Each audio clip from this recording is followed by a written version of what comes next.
도움이 되는 정보 트렌드 라디오 채널입니다. 겨울철에 가장 무서운 건 추위와 이 난방비 요금일 텐데요.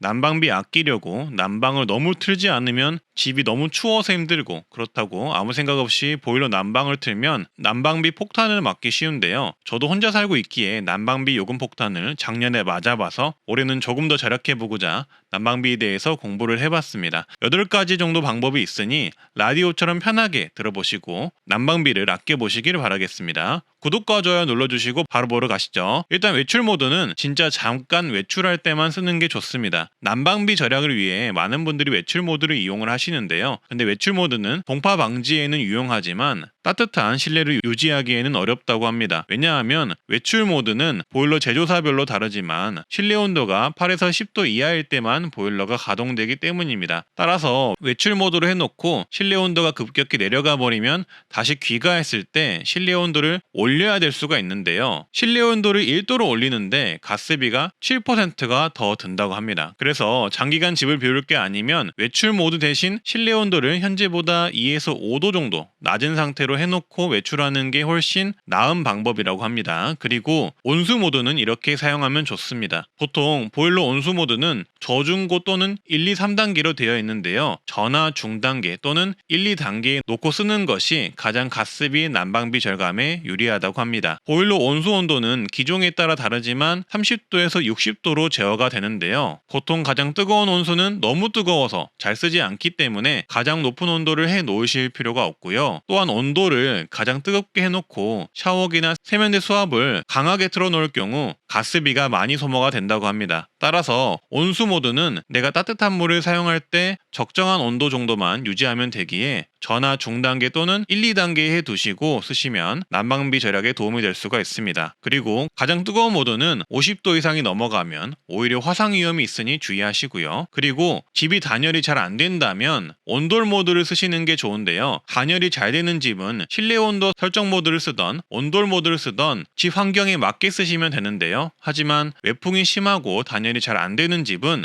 실내 온도 설정 모드로 맞춰 놓으면 창문으로 열이 빠져나가는 상황이 생겨 집안의 훈훈한 공기를 유지하기가 어렵다고 합니다. 그러면 불필요한 난방이 계속 이루어져서 난방비가 더 들 수 있다고 하는데요. 이럴 땐 바닥 온도 기준으로 설정되는 온돌 모드를 해두는 게 더 유리하다고 합니다. 그리고 습도를 유지해주는 것도 방법이라고 하는데요. 습도를 유지해주면 건강에도 좋고 공기순환에도 도움을 주어 실내 온도가 빠르게 오르는데 도움을 준다고 합니다. 습도는 40도에서 60도 사이로 유지를 해주면 좋다고 하고요. 습도 유지 방법은 가습기 등을 이용해주면 좋지만 가습기가 없다면 젖은 빨래 등을 이용해 습도를 유지해주는 것도 좋은 방법이라고 합니다. 난방을 오래 틀다 보면 건조해지기 쉬운데 너무 건조한 상태는 피부에도 좋지 않고 호흡기 질환에도 취하게 해줄 수 있으니 습도를 유지해 따뜻함도 유지하면서 건강도 같이 지키시길 바라겠습니다. 그리고 이건 가장 기본적인 사항인데요. 옷을 평소보다 한 겹 더 입는 것입니다. 당연히 집이니까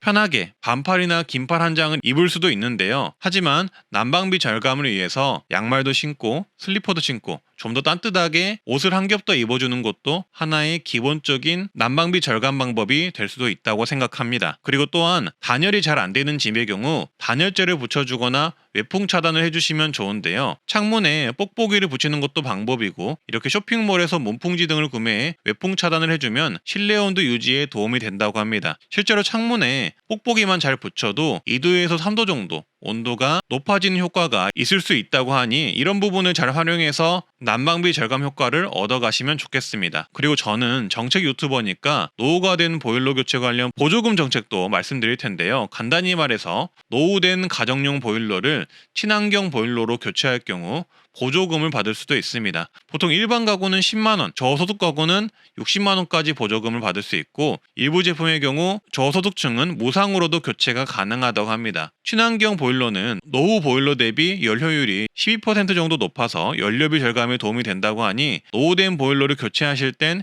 이런 국가정책도 참고하시면 좋을 듯 합니다. 보조금 관련 신청은 가정용 보일러 인증 시스템 사이트에서 온라인으로 신청하거나 관할 시군구 환경부서에 방문해서 신청하실 수 있다고 합니다. 오늘은 난방비 절감하는 방법 8가지를 공부해서 말씀드렸는데요. 조금이라도 도움이 되셨으면 하고요. 그리고 혹시 시청자분들도 난방비를 아끼는 좋은 꿀팁이 있다면 댓글로 공유해 주시면 정말 감사하겠습니다. 앞으로도 이렇게 좋은 정보를 전달하는 트렌드 라디오가 되겠습니다. 구독과 좋아요, 알림 설정 부탁드리고요. 오늘도 건강하고 행복한 하루 되세요. 감사합니다.